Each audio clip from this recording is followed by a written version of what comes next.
salaamaaleykum sëñ bi na nga def. waaleykum salaam. tur bi naka la. maa ngi tudd Fallou Ndour. Fallou Ndour waaw nekk le coordonnateur de la COJER de Kër Massar Nord. tey nag dañoo ñëwoon tey si pôle emploi bi nga xamante ne si son excellence moom moo ko fi teg pour la jeunesse de Kër Massar. tout d'abord dañ koy féliciter ci priorité bi nga xamante ne si jox na ko la jeunesse de Kër Massar. wax dëgg fa ne yàlla département bi ba mu sosoo ba léegi son excellence def na ko priorité tey xëyu ndaw ñi waa DER ñoom dañ fay nekk waa formation financement ak ANPEJ ak yooyu dañ fay nekk ñëpp ànd ak le ministre de l'emploi et de la formation professionnelle. donc loolu dafa nekk loo xam ne dañ koy rafetlu te tamit di ñaan toute la jeunesse à ce que ñu ñëw accompagner son excellence ci projet bi nga xamante ne nii dëgmal na ko pour le département de Kër Massar. mais est-ce que tey jii nii formation bi.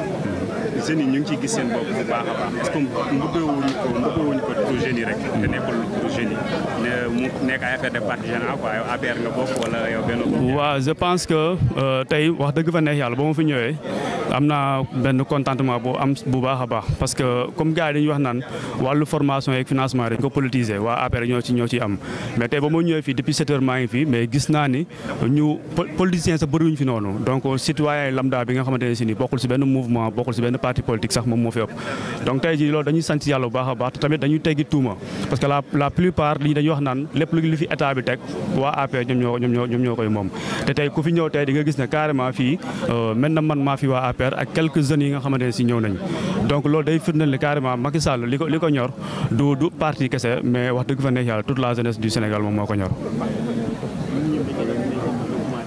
léegi tey lan ngay dénk jeunesse su Kër Massar ak ci lan nga leen di woo. waaw li may woo si jeunesse su Kër Massar moo ñu continuer accompagner la politique de son excellence Macky Sall parce que tey jii nii gis nañ ne jeunesse dafa am solo ci wàllu développement local et depuis Kër Massar ba mu nekkee département le 28 mai 2021 son excellence teg na fi ay pôle emploi yu bëri actuellement moom jox na ay instructions au ministère yi nga xam ne ñoom ñoo nekk au niveau de Kër Massar pour ñu accompagner la jeunesse te booba léegi ñoo ngi ci donc tey jii nii nañ bàyyi coloration politique bi ñu xam ne son excellence Macky Sall président au Sénégal la président tous les jeunes du Sénégal la donc rawatina le département de Kër Massar donc na ñëpp ñëw ñu inscrire parce que tamit njëriñu jeune moom mooy nga am emploi mun a jàppale say waajur donc loolu noonu nekkul nag jeune parti APR kese ñoom ñoo war a bénéficier aussi emploi mais jeune département de Kër Massar yëpp donc ñoo ngi incité ñëpp ñu ñëw parce que programme bi 72 heures la tey la suba ak ginnaaw suba donc ñoo ngi leen di woo ñoom ñu ñëw gën a inscrire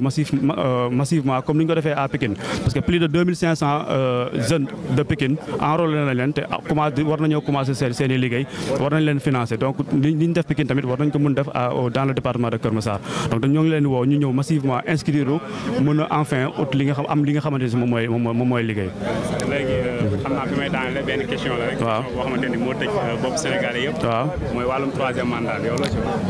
non loolu xam nga eggaguñ ci comme ni ko son excellence di waxee rek je pense que actuellement Sénégal son excellence li mu woo Sénégalais yi ak tamit le gouvernement l'équipe gouvernementale mooy ñu wàcc sur le terrain ñu liggéey pour jëmale Sénégal kanam parce que dañu fay teg benn programme muy le PSE te booba léegi wax dëgg fa neex yàlla son excellence mu ngi ci def ay jéego rawatina fii nga xam ne mooy département de Kër Massar gis nañ si autopont bi léegi mu pare gis nañ fi yeneen réalisation yi nga xamante ne si dig nañu ko muy stade bu bees bi ñu fa war a def marché moderne bi ñu fa war a def ak tamit gën a ñoŋal urbanisme bi donc tey jii maanaam question yooyu moom moo gën a priorité ko ay affaire de troisième mandat wala leneen. kon jaajëf MS Production ñu ngi lay jaajëfal bu baax. ok jërëjëf. ok merci beaucoup. asalaamaaleykum.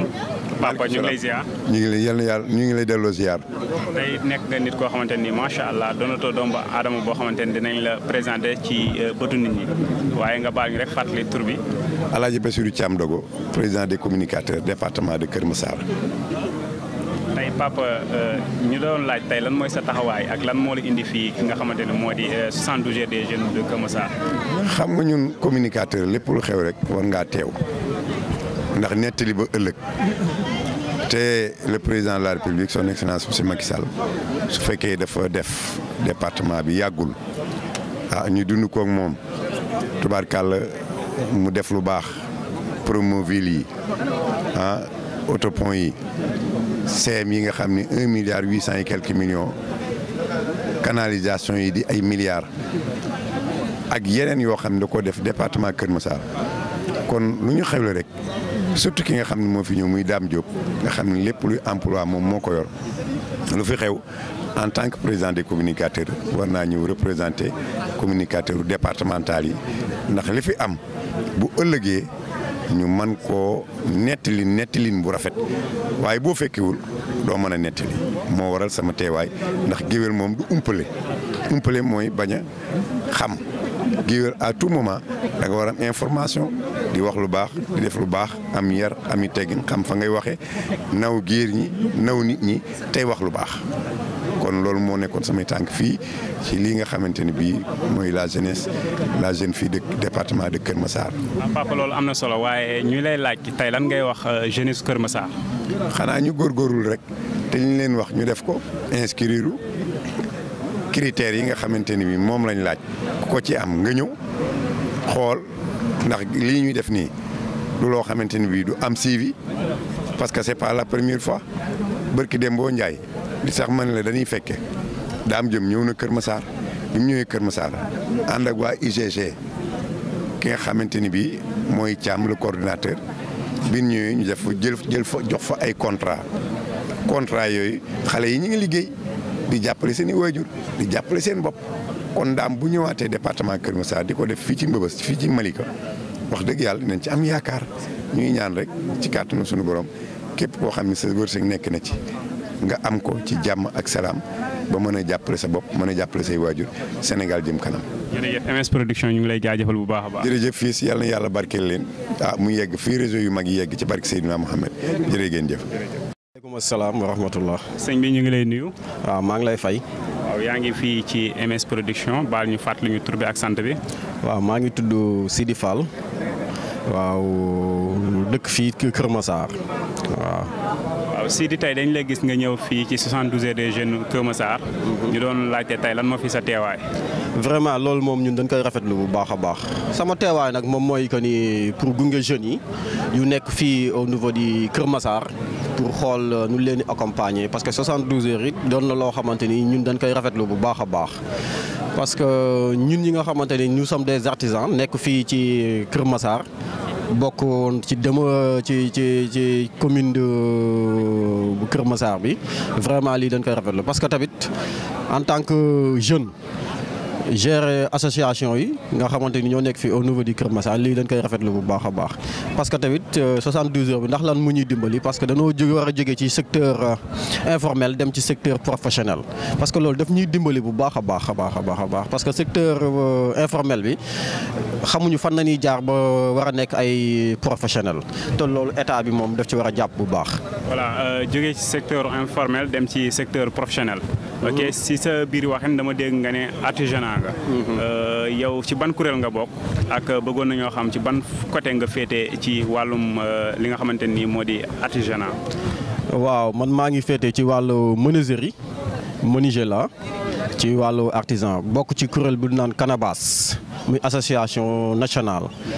waaw man maay adjoint trésorier bi mais tamit je suis le président des jeunes artisans bu Pikine en même temps tamit nekkaat fii Kër Massar di essayer tamit comme que nous sommes vraiment nit ñi doog a commencé di structuré wu dañoo bëgg tey la nekk Pikine ñu jéem ko fexe nun ko taxawalee fii au niveau du Kër Massar parce que association des jeunes bi nga xamante ni moom moo nekk au niveau du Pikine Ouest le préfet gouverneur maire ñun ñëpp ñu nekk fa di ko gérer vraiment nag loolu ñun dañ kaa bëgg yeneen goxaat yi ñun ñëpp ñu jot ci loolu. tey lan ngay wax jeunesse Kër Massar. waaw lu may indil lu ñuy wax jeunesse su Kër Massar moom mooy que ni kat tey jii kat dañoo war a jóge ci secteur informel dem ci secteur professionnel pour ñu dem ci secteur professionnel nag moom mooy que ni kat boo nekkee ci entreprise boo xam ne entreprise bu ndaw la wala entreprise boo xamante ni yow kese yow yaa fa nekk di fa yëngu da nga war a fexe noo góorgóorloo pour dellusiwaat pour jege état pour état mën la fexe kat nu mu la yëkkatee ci kaw. parce que tey jii dañoo toll ci moment boo xamante ni réew mi dafa toll foo xamante ni duñ ne borom xel yi nan soxla. danoo soxla ñi nga xamante ni moom mooy borom xam-xam yi parce que dëkk day toll foofu borom xam-xam yi nag bu ñu ñëwee encadré ñi nga xamante ni ñoo gën a féete suuf rek dañuy jàll parce que tamit boo demee ba am pétrole am gaz am yeneen ak yeneen ay ressources la yoo xamante ni waa dëkk bi ñoom ñoo ci war a jëriñoo te leen war a encadré ba ñu jóge ñun ci niveau bii ñu nekk yéeg ci beneen niveau. ok MS Production ñu ngi lay jaajëfal bu baax a baax. waaw man tey maa ngi leen di jaajëfal bu baax a baax di rafetlu nag li ngeen xamante ni moom mooy seen teewaay fii mënu ma wax ba jeexal te du ma remercier le préfet gouverneur mais surtout tey président de la République et les jeunes du Keur Massar merci beaucoup jërëjëf. Ok. Des questions d'emploi, de formation professionnelle, d'apprentissage et d'insertion. Je suis ce matin ici à Keur Massar pour constater de visu le démarrage effectif des 72 heures des pôles emploi entrepreneuriat des jeunes et des femmes. Après Pikine, que nous avons fait il y a exactement 2 semaines. C'est un concept que nous avons développé dans le sens d'accélérer la prise en charge des jeunes de Keur Massar dans le cadre du programme Xëyu Ndaw ñi initié par le président de la République, son Excellence Macky Sall. En termes de chiffres, je pense qu'à Pikine, nous avons fait il y a 2 semaines, sur 3500 demandes, plus de 2900 ont été satisfaites. En termes de formation, en termes de financement, en termes de contrat de travail à durée déterminée, mais aussi et surtout en termes de financement de projets. Et après Pikine, c'est donc aujourd'hui Keur Massar, où je constate avec beaucoup de plaisir l'engouement que les jeunes garçons, les jeunes filles, les groupements de femmes, l'engouement avec lequel ils sont venus s'inscrire pour bénéficier d'accompagnement de l'État dans le cadre du programme Xëyu Ndaw ñi. Mais comme j'ai expliqué par ailleurs, c'est du concret. La volonté du président de la République après ce programme important qui a été lancé juste il y a 1 an et qui commence à donner des résultats probants, concrets et rien que sur le volet recrutement spécial. Et aujourd'hui, au-delà des 72 heures, après ces 72 heures, donc aujourd'hui, demain et samedi, tous les bénéficiaires qui sont venus ici, qui ont un financement pour la formation ou pour un contrat de travail à durée déterminée, recevront leur parchemin, leur bon de financement, leur bon de formation ou bien signeront leur contrat de travail. Donc c'est du concret. Je pense que les jeunes de Keur Massar sont sortis en masse, c'est salutaire. Et je donne donc rendez-vous samedi pour donner effectivement les bons de formation, les financements, mais aussi les contrats de travail à durée déterminée dans le cadre de la convention État-emploi. Est-ce que vous pouvez revenir sur l'importance de ces 72 heures? Oui, c'est important parce que c'est un élément de communication, les 72 heures, de permettre aussi aux jeunes, filles et garçons, de venir in situ, avoir les informations, de s'inscrire et d'avoir une réponse à leur projet. Toutes les demandes seront satisfaites d'une manière ou d'une autre. J'ai expliqué que ceux qui auront les demandes complètes et pertinentes seront financés en termes de formation ou de financement, mais ceux qui auront besoin d'accompagnement aussi le seront. Donc je pense que la pertinence des 72 heures n'est plus à démontrer au vu de l'affluence que nous notons ici à Keur Massar aujourd'hui. Et c'est une dynamique que nous comptons faire. Après Keur Massar, ce sera Dakar Plateau et on sillonnera tous les départements du pays pour faire exactement. Monsieur le ministre, qu'est-ce qu'on peut s'attendre au sorti de ces 72 heures de Keur Massar? Mais on va s'attendre à ce qu'on finance les jeunes. On va donner des bonnes formations. Tout dépendra du nombre de jeunes qui se seront inscrits pour qui leur projet de formation est pertinent. On les financera. Je vous donne rendez-vous donc samedi pour cela. Mais je rappelle qu'au-delà des 48 heures, donc demain soir, le préfet convoquera une réunion du comité départemental qui va statuer sur l'ensemble des demandes après le travail technique des structures. Donc le préfet va faire une validation définitive des demandes de financement, des demandes de formation et des contrats de travail qui vont être signés ici. Monsieur le ministre, il y a aussi les jeunes qui disent qu'après la formation, ils n'obtiennent pas le diplôme aussi. Ça pose problème au niveau de vos ministères. Quelles sont les démarches que vous faites aussi pour que ces jeunes-là, après la formation, qu'ils obtiennent les diplômes au niveau de ces établissements privés? Non, je pense qu'il y a 2 choses. Ceux qui font des formations classiques longues, ils ont leur diplôme à partir des examens d'État qu'ils font.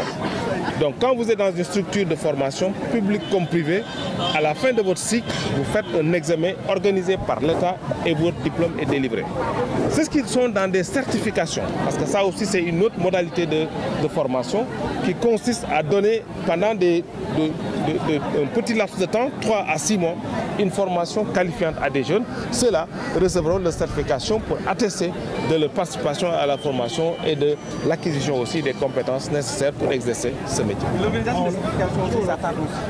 jërëjëf maa ngi leen di sant bu baax tey dama ñëw fii ci Keur Massar pour lancer li ñuy wax 72 heures de pôle emploi entrepreneuriat xam ngeen ne ñaari semaine ci gannaaw defoon nañ ko ci Pikine muy concept boo xam ne dafa dugg ci biir programme xëyu ndaw ñi bi nga xam ni moom le président de la République Macky Sall jagleel ndawu Sénégal yëpp. mais ci instruction président de la République ñu bëgg ndaw ñi gën a xam pôle yi gën ci mën a ñëw pour am solution ci seen formation wala ci seen financement wala ci seen liggéey. ci Pikine biñ fa demee ñaari semaine ci gannaaw wax dëgg yàlla lu toll ci ñetti junni ndaw ak juróomi téeméer bindu nañ mais bu ñu defee liggéey bi ba pare lu yées ñetti junni am nañ ci kii liggéey kii formation kii financement. loolu nag lañ bëgg a wéyal ci département Sénégal yëpp tey ñu ñëw fii di ko ubbi ci Kër Massar ma am mbégte lool ci li ma fi gis ci ndaw ñi ci jigéen ñi ci groupement de famille ñoo xam ni ñëw nañ pour wut si financement wut si formation wut si aussi liggéey. monsieur le ministre tey jii lan lañ mën a xaarandi gannaaw bu ñu jógee ci li nga xamante ne moom mooy 72 heures yu Kër Massar le ministère de la formation et de l'emploi organisé. waaw liñ ci xaar rek mooy ni ñu ko président de la République Macky Sall waxee que mooy ñu baral jàppale yi nga xam ne jàppale nañ ko ndaw ñi may fàttali rek que programme bi programme bu mag la boo xam ne ci ñetti at la ñu tuddee ko programme xëyu ndaw ñi mu commencé joxe ay résultats tey foo dem ci Sénégal am na ay ndaw yoo xam ni am nañu liggéey grâce au programme xëyu ndaw ñi. donc li ñu mën a xaar fii li ma wax préfet ak structure yi nga xam ne ñoo nekk ci pôle bi yëpp mooy que ne su xale yi bindoo ba suba ca ngoon préfet dina woote réunion au nom de la transparence woote réunion moom ak structure yi nga xam ne ñoo nekk fii ku ne indi xale yi nga xam ne bindu nañ ndax jox nañ leen formation ndax jox nañ leen financement ndax war nañ leen liggéey. préfet ànd ak kuréelu ndaw ñi conseil départemental de jeunesse conseil communal ànd ak les maires yi les maires les élus mais ànd ak aussi jigéen ñi pour que ñu mën a valider définitivement cela. donc bu samedi incha allah li ma wax mooy ñetteelu fan bi buy jeex xale yi nga xam ni seen dossier agréé nañ ko dañ leen di woo fii ñu ñëw ñu jox leen seen bon pour ñu dem jàngi wala pour ñu dem liggéeyi wala pour ñu dem am financement. solo 72 heures yi solo 72 heures yi. waaw solo bi mooy li ma wax rek ne programme bi programme bu mag la. bu am solo bu commencé joxe ay résultats ñu ne président ne dafa bëgg mu yomb te gaaw ñu ne kon 72 heures dina tax waa Kër Massar xam lan mooy pôle bi nan lañ mën a def pour am fii lu am solo mais que ñu débouché 72 heures ci concrètement ci ay xale yoo xam ni bu samedi dinañ leen jox seen lijaasa ci formation wala ci financement wala ci am.